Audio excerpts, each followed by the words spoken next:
चलो, standard 10 science chapter 13 magnetic effects of electric current. ठीक है, इस चैप्टर में पहले हम टिक कर लेते हैं कौन सा सिलेबस में है और क्या निकल गया है। ठीक है, पेज नंबर 223 चैप्टर का फर्स्ट पेज वो सिलेबस में है। उसमें आपको इंट्रोडक्शन दिया है कि मैग्नेटिक फील्ड क्या होता है। ठीक है, इलेक्ट्रिक फील्ड के बारे में तो हमें इलेक्ट्रिसिटी के बारे में हमने चैप्टर 12 में पढ़ लिया। ठीक है, अब यहाँ पे हम देखेंगे मैग्नेटिक फील्ड वगैरह। फिर page number 224 topic 13.1 magnetic field and field lines, that is in our syllabus. वो टॉपिक हमारे सिलेबस में है, magnetic field and field lines. ठीक है, वो सिलेबस में है। फिर पेज नंबर 225 में है topic 13.2 magnetic field due to a current carrying conductor, that is cancel. ठीक है, वो टॉपिक हमारा कैंसल है। ठीक है, magnetic field due to a current carrying conductor. तो उसमें है पीछे उसका सब टॉपिक पेज नंबर 226 पे उसका सब टॉपिक है topic 13.1 magnetic field due to a current through a straight conductor, वो भी कैंसल। ठीक है, उसके सब टॉपिक्स भी कैंसल हो जाएंगे। फिर पेज 227 पे topic 13.2.2 right and thumb rule, तो वो भी कैंसल। ठीक है, मतलब कि 13.2 के सब टॉपिक्स भी कैंसल हो जाएंगे। 228 पेज नंबर पे topic 13.2.3 magnetic field due to a current through a circular loop, वो भी कैंसल। फिर पेज नंबर 229 उस पे है topic 13.2.4 magnetic field due to a current in a solenoid, वो भी कैंसल।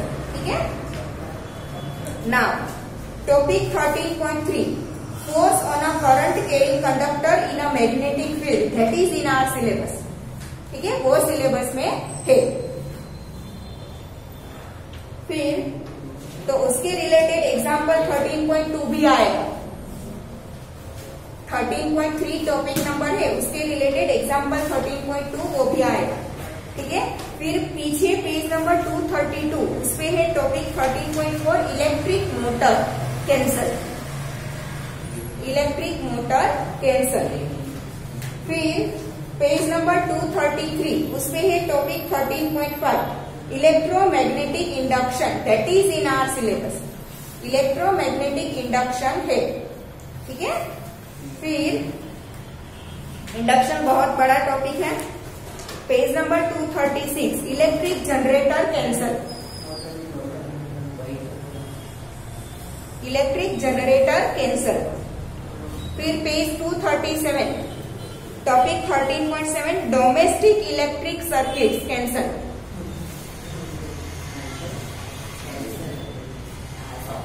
डन, इतना है। ठीक है, नाउ अब चैप्टर समझना स्टार्ट करेंगे एक एक।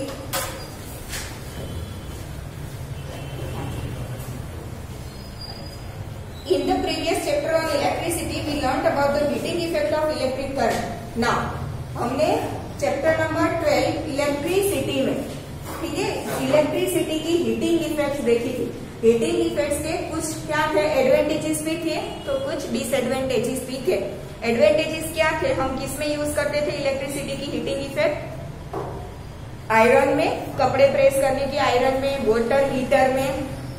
ठीक है, फिर इलेक्ट्रिक केटल आती है उसमें।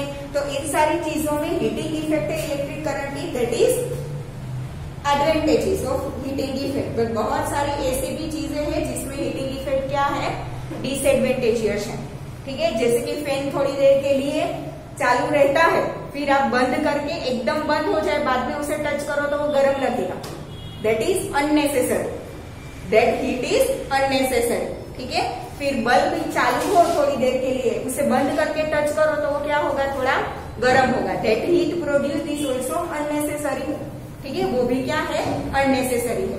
तो इलेक्ट्रिसिटी से हीट प्रोड्यूस होती है कई बार, दैट इज नेसेसरी और समटाइम्स इट इज अननेसेसरी। ठीक है, पर वो हम उसे क्या कर सकते हैं, कम कर सकते हैं कि इलेक्ट्रिसिटी की वजह से जो हीट प्रोड्यूस हो सकती है उसे हम कम कर सकते हैं, बट बिल्कुल खत्म नहीं कर सकते। We can reduce that, but we can't avoid that. Clear? ठीक है, तो हमने उसके ऊपर से डिराइव फॉर्मूला भी किया था, H is equal to I square R T. याद हो तो कितनी हीट प्रोड्यूस हुई है जूल में। ठीक है, हमने उसके सम भी कैलकुलेट किए थे। H is equal to I square R T, I is equal to current, R is equal to resistance and T मतलब कितने टाइम के लिए करंट पास हुआ है वो। ठीक है, तो हीट हमें किस में मिलती थी? जूल में। ठीक है, कितने टाइम के लिए कितना करंट हम कितने रेजिस्टेंस वाले कंडक्टर में से पास कर रहे हैं, उस हिसाब से उसमें क्या प्रोड्यूस होगा? हीट प्रोड्यूस होगा। फिर हमने ये भी देखा था कि रेजिस्टेंस जितना ज्यादा होगा उतनी हीट ज्यादा प्रोड्यूस होगी ना। ठीक है, बिकॉज हमारा फॉर्मूला क्या है? H is equal to I square R T. I और टी को रिमूव करो, that means H proportional to R होगा ना। तो रेजिस्टेंस अगर इंक्रीज होगा तो हीट भी क्या होगा? इंक्रीज होगा। Then we can say that heat is directly proportional to the resistance of the conductor. ठीक है, जो भी कंडक्टर में से हम करंट पास कर रहे हैं वो कंडक्टर का रेजिस्टेंस कितना है उसके ऊपर हमें हीट मिलेगी। अगर रेजिस्टेंस हम बहुत कम कर देंगे दैट मीन्स की हीट भी बहुत कम प्रोड्यूस होगी। ठीक है, किसी भी कंडक्टर में हम रेजिस्टेंस कंप्लीटली जीरो नहीं कर सकते। ठीक है, हर एक कंडक्टर का कुछ ना कुछ थोड़ा बहुत तो रेजिस्टेंस होगा ही होगा। हम ऐसा बोलते हैं कि जो मेटल्स होती है they are very good conductor of electricity. Metals are very good conductor of electricity, but वो मेटल्स में भी थोड़ा बहुत तो रेजिस्टेंस होगा ही होगा।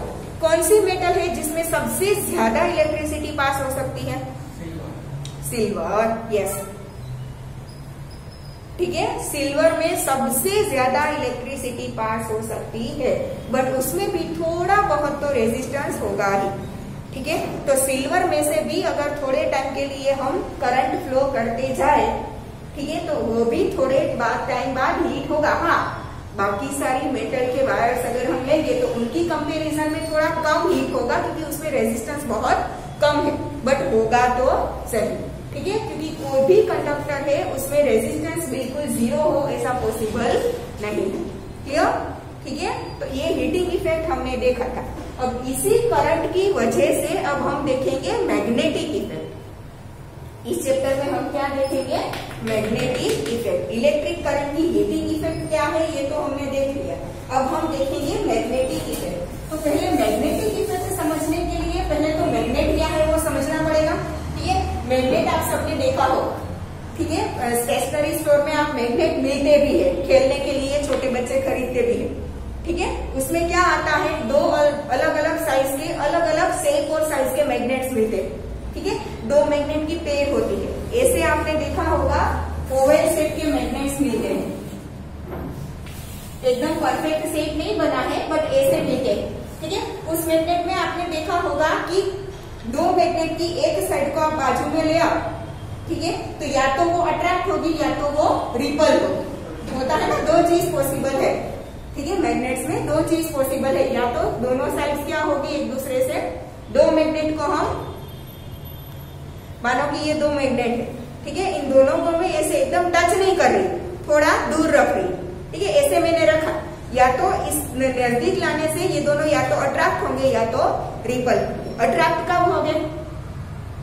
जब दोनों पोल से वो ऑपोजिट होंगे तब। एक का नॉर्थ दूसरे का साउथ, नॉर्थ साउथ, ये साउथ और ये नॉर्थ। ठीक है, तो एक का नॉर्थ और दूसरे का साउथ अगर कांटेक्ट में आएंगे तो क्या होगा? अट्रैक्शन होगा। ठीक है, और अगर ऐसे होगा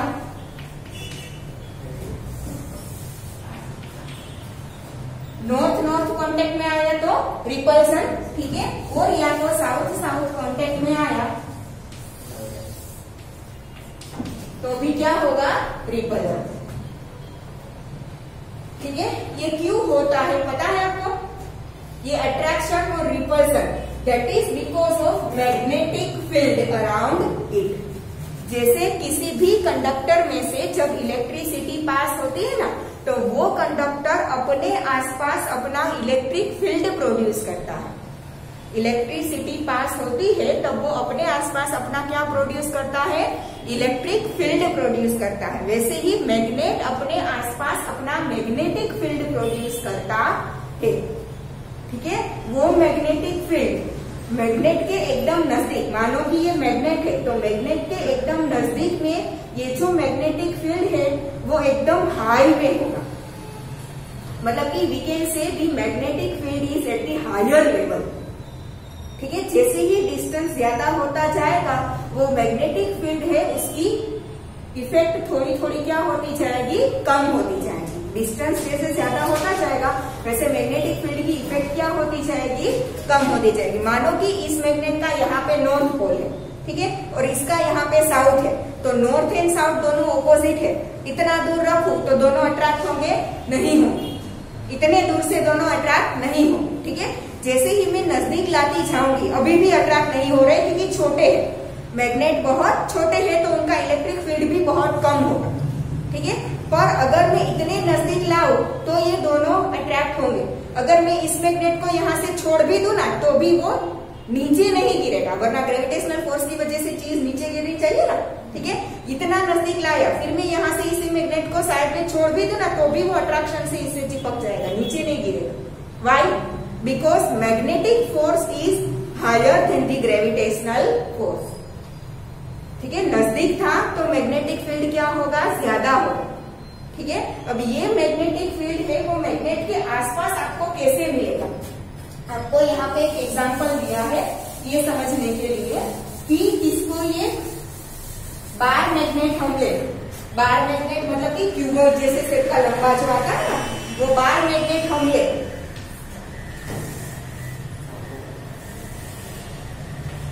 बार मैग्नेट का ये नॉर्थ पोल और ये साउथ।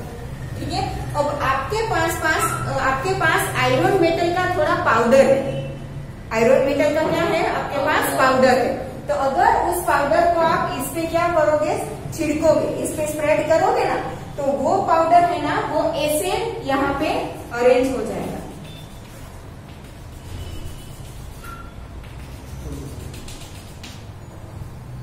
पाउडर मैग्नेट के आसपास ऐसे अरेंज होगा,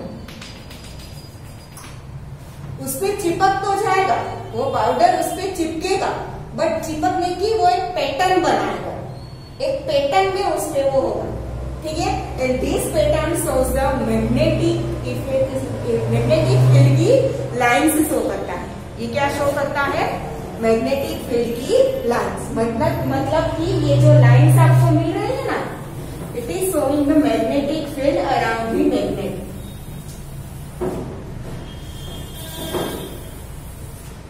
ये क्या शो करता है, magnetic field around the magnet. ठीक है, ये जो आप अगर यहाँ पे मैं इसके ऊपर आयरन का पाउडर स्प्रेड करूं, ठीक है, तो स्प्रिंकल करूं तो क्या होगा, ऐसे लाइंस बनाते हुए इस पैटर्न में वो उस पे चिपकेगा, सारा पाउडर उस पे चिपक जाएगा क्योंकि वी नो दैट कि मैग्नेट पे आयरन से वो अट्रैक्ट होता है। ठीक है, हमें पता है, बट वो एक पैटर्न में इस पे क्या होगा, चिपकेगा, वो उसके साथ अट्रैक्ट होगा बट एक पैटर्न बनाएगा। ठीक है, वो पैटर्न्स में आपको ऐसी लाइंस देखने को मिलेगी, and that lines are showing the magnetic field of the magnet. Clear? और मैग्नेटिक फील्ड है वो इस डायरेक्शन में आपको ऐसे मिलेगा।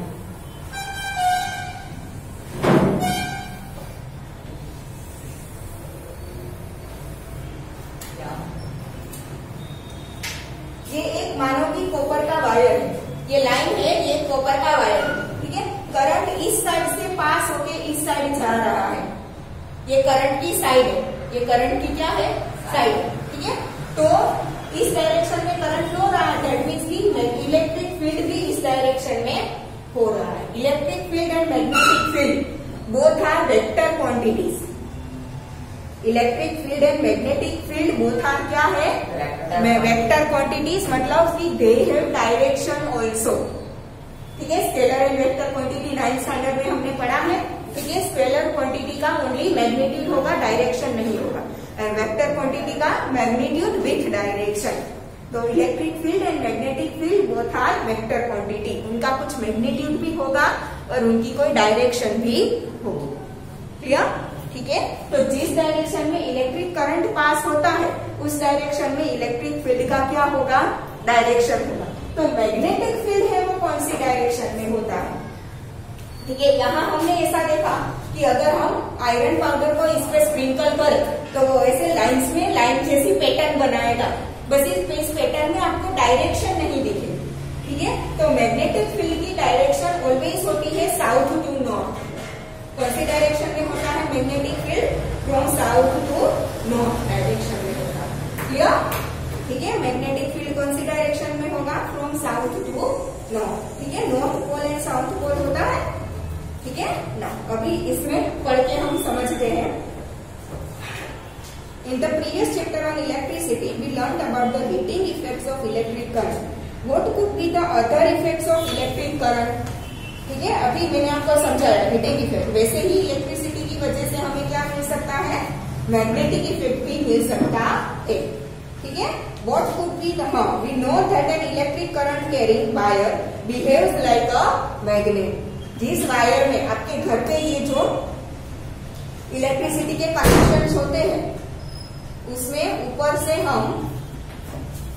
ऊपर से हम जो प्लास्टिक लगा होता है ग्रीन, रेड, येलो या तो ब्लैक कलर का, वो हटा दे तो अंदर से हमें क्या मिलेगा, कॉपर का वायर मिलेगा। जनरली हम कनेक्शन जो होते हैं उसमें कॉपर का वायर यूज किया जाता है, ठीक है। वो कॉपर वायर को आप खुला कर दो, उसे टच नहीं करना, ठीक है। ऊपर से प्लास्टिक रिमूव कर दो, फिर उसमें इलेक्ट्रिक करंट पास करो, टच नहीं करना है, रिमेम्बर दैट, ठीक है। उसमें से इलेक्ट्रिक करंट पास होता हो, उसके पास आप मैग्नेट लेके जाओगे ना तो वो मैग्नेट अपनी डायरेक्शन चेंज करेगा, ठीक है।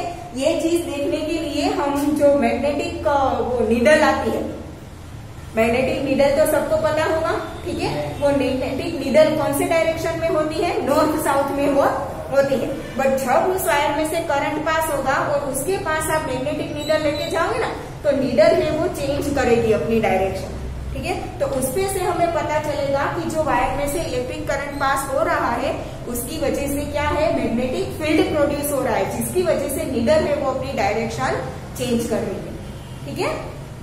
तो करंट कैरिंग जो भी कंडक्टर होगा वो अपने आसपास क्या प्रोड्यूस करता है, मैग्नेटिक फील्ड प्रोड्यूस करता है, वो एक मैग्नेट के जैसे परफॉर्म करता है। Let us perform the following activity to reinforce it. समझने के लिए यहाँ पे एक एक्टिविटी दी है, ठीक है। देखो यहाँ पे फिगर 13.1 में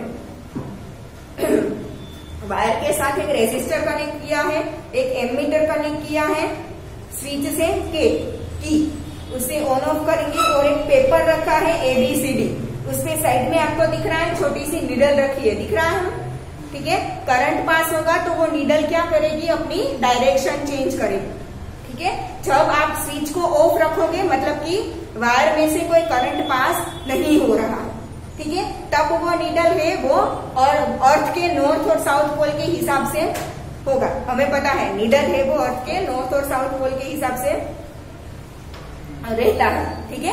अब आप स्विच ऑन करके ये जो यहाँ पे वायर का कनेक्शन है उसमें से करंट पास करोगे, ठीक है, तो वो नीडल है वो अपनी डायरेक्शन चेंज करेगा। कौन सी डायरेक्शन में से करंट आ रहा है उस हिसाब से वो नीडल भी अपनी डायरेक्शन चेंज करेगा।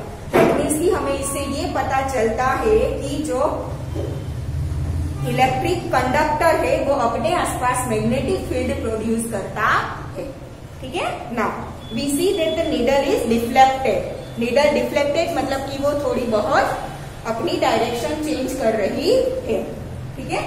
What does it mean? It means that the electric current through the copper wire has produced a magnetic effect. ठीक है? Now, thus we can say that electricity and magnetism are linked to each other. Then what about the reverse possibility of an electric effect of moving magnets? अगर current pass होता हो तो उसके आसपास magnetic field produce होता है। तो अगर मैग्नेट है उसे हम लाए तो उसके आसपास क्या करंट प्रोड्यूस होता है, ऑपोजिट हो सकता है।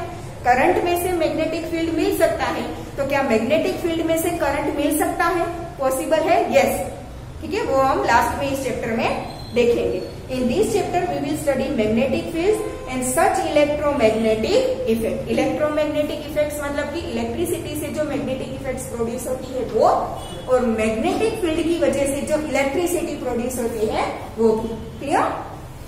We shall also study about electromagnets and electric motors which involve the magnetic effect of electric current and electric generators which involve the electric effect of moving magnets. ठीक है, magnet को move करेंगे तो उसकी वजह से इलेक्ट्रिसिटी प्रोड्यूस होगी। उस इलेक्ट्रिसिटी का जनरेटर में, हमारे घर में लाइट जाती है जब फंक्शंस होते हैं कहीं पे तो लाइट जाती है तो जनरेटर ऑन करते हैं ना, तो जनरेटर इसी चीज पे काम करते हैं। उसमें डीजल पेट्रोल वगैरह डालोगे तो वो मशीन चालू होगा, अंदर जो मैग्नेट्स होंगे वो मूवमेंट करेंगे और वो मूवमेंट की वजह से इलेक्ट्रिसिटी प्रोड्यूस होगी। क्लियर? ठीक है, तो ये सब कुछ हम इस चैप्टर में देखेंगे। ठीक है, आज यहाँ तक रखते हैं।